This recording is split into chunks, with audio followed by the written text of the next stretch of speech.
নমস্কার বন্ধুরা, আশা করি সবাই ভালো আছেন। বাড়িতে বা বাইরে ভালো মন্দ কিছু খাওয়ার পরে ডেজার্ট খেতে আমরা সবাই খুবই পছন্দ করি, আর সেই ডেজার্ট ঠান্ডা হলে তো আরোই ভালো লাগে।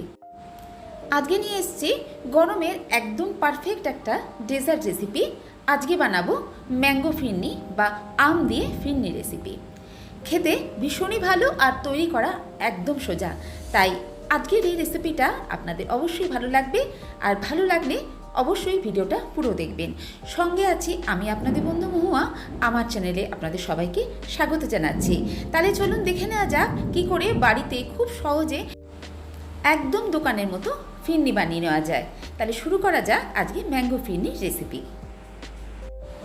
ম্যাঙ্গো ফিরনি বানাবার জন্য বা আমের ফিরনি বানাবার জন্য আমাদের আম লাগবে।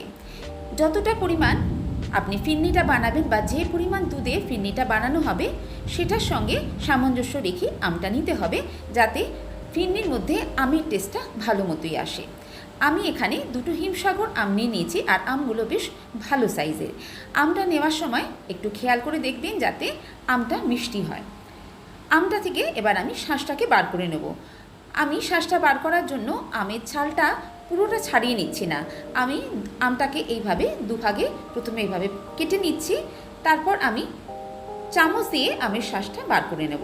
এইভাবে করলে কাজটা অনেক সহজ হবে আর তাড়াতাড়িও হবে। আপনারা চাইলে অবশ্যই আমের খোলাটা সম্পূর্ণ ছাড়িয়ে আমটাকে টুকরো করে কেটে নিতে পারেন। আমি যেভাবে কাটছি সেটা আপনাদের একবার দেখিয়ে দিচ্ছি। আমটা ছাড়িয়ে নেওয়ার পরে আমি এইভাবে চামচ দিয়ে খুব সহজেই আমের শাঁসটাকে বার করে নেব। এতে সম্পূর্ণ শাঁসটাই কিন্তু বেরিয়ে আসবে আর কাজটা অনেক তাড়াতাড়ি হবে।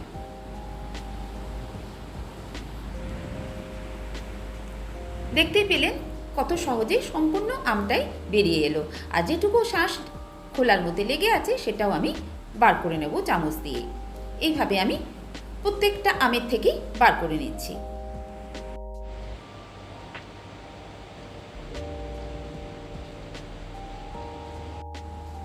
এই বাটির মধ্যে দুটো আম থেকেই শাঁস আমি বার করে নিয়েছি। এবার একটা গ্রাইন্ডারের জারের মধ্যে আমি আমের পাল্পটাকে সবটা নিয়ে নিলাম, কারণ এটাকে এবার আমি একটা পিউরি বানিয়ে নেব। দেখুন আমটা আমি এইভাবে পেস্ট করে নিয়েছি, আর আমের পিউরিটা ঠিক এই রকম হয়েছে। এটাকে এবার আমি সাইড করে রেখে দিচ্ছি। ফিরনি বানাবার জন্য আমাদের যে আরেকটা উপকরণ লাগবে সেটা হলো চাল।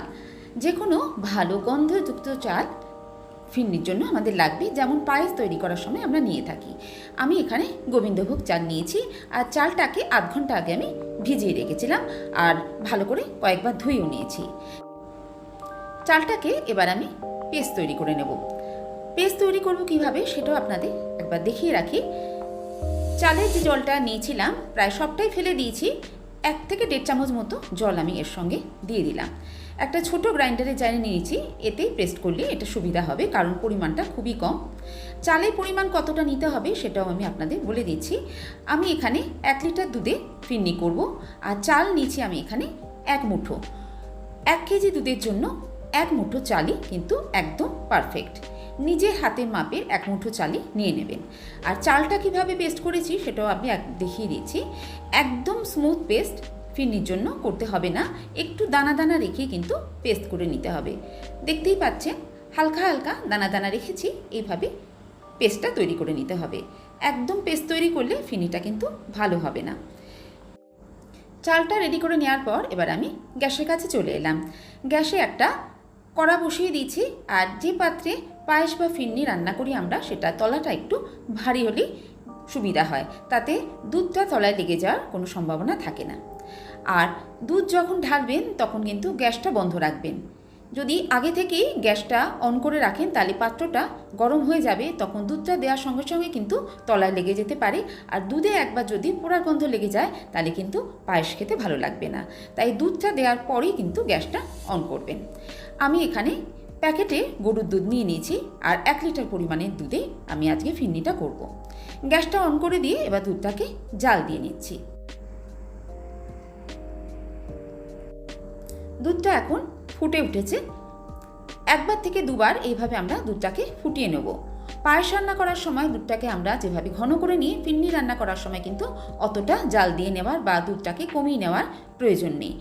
দাগটা দেখে বুঝতেই পাচ্ছেন যে আমি দুধটাকে কতক্ষণ ফুটিয়ে নিয়েছি। এর থেকে বেশি কিন্তু দুধটাকে আর ফোটাবো না। যখন দুধটা ঠিক এই পর্যায়ে এসে যাবে তখন এবার এর মধ্যে চালটা দেব।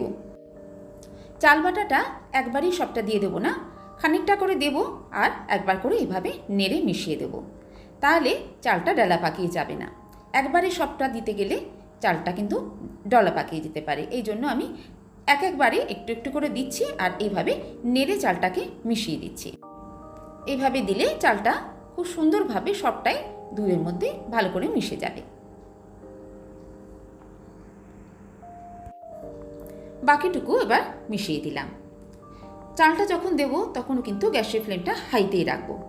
চালটা দেওয়ার পরে এবার হাই ফ্লেমে রেখে এইভাবে নেড়ে নেড়ে চালটাকে রান্না করব।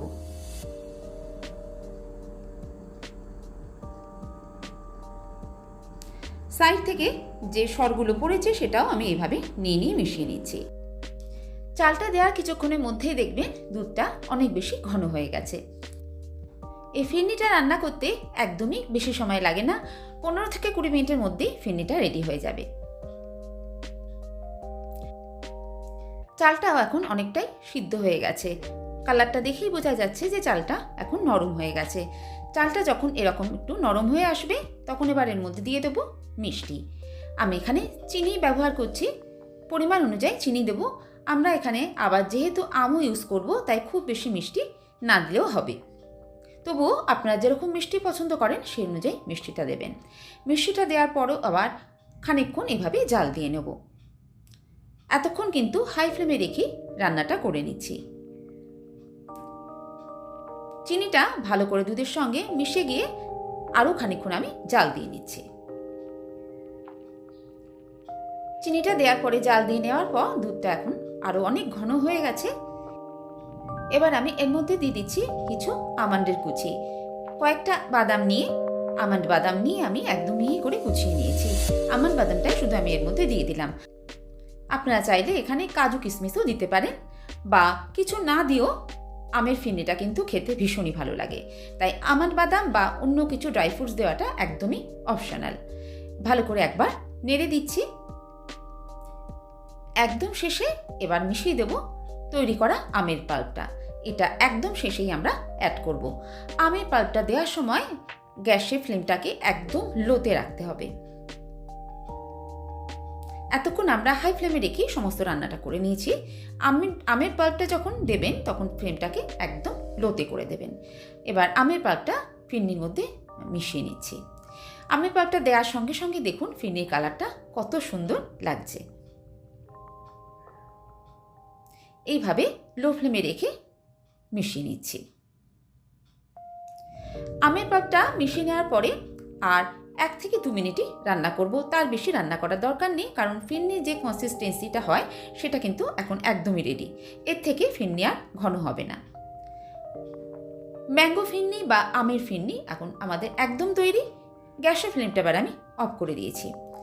এবার আমি সার্ভ করব। ফিরনি সাধারণত যেগুলো আমরা কিনে খাই এরকম মাটির বাটিতেই সার্ভ করা হয়, তাই আমি এখানে কটা মাটির বাটি নিয়ে নিয়েছি। আপনাদের কাছে যদি না থাকে তাহলে অন্য যে কোনো বাটিতে সার্ভ করবেন। এবার আমি মাটির বাটিগুলোতে ফিরনিটা দিয়ে দিচ্ছি। এই গরমে কোনো ডেজার্ট খেতে ইচ্ছা করলে তাহলে এইভাবে বানিয়ে নিতে পারেন। আর যেহেতু এখন আমের মরশুম তাই যে কোনো ডেজার্টে আম দিলে কিন্তু খেতে বেশ ভালো লাগে। বাটিগুলো এইভাবে ভর্তি করে নেওয়ার পর আমি এগুলোকে ফ্রিজে রেখে দেবো 1 থেকে 2 ঘন্টা। 1 থেকে 2 ঘন্টা ফ্রিজে থাকার পরে কিন্তু খুব সুন্দরভাবে ফিরনিগুলো সেট হয়ে যাবে। আমি 2 ঘন্টা বাদে আপনাদের ফিরনিটা বার করে দেখাচ্ছি। ফিরনিগুলো এখন খুব সুন্দরভাবে সেট হয়ে গেছে।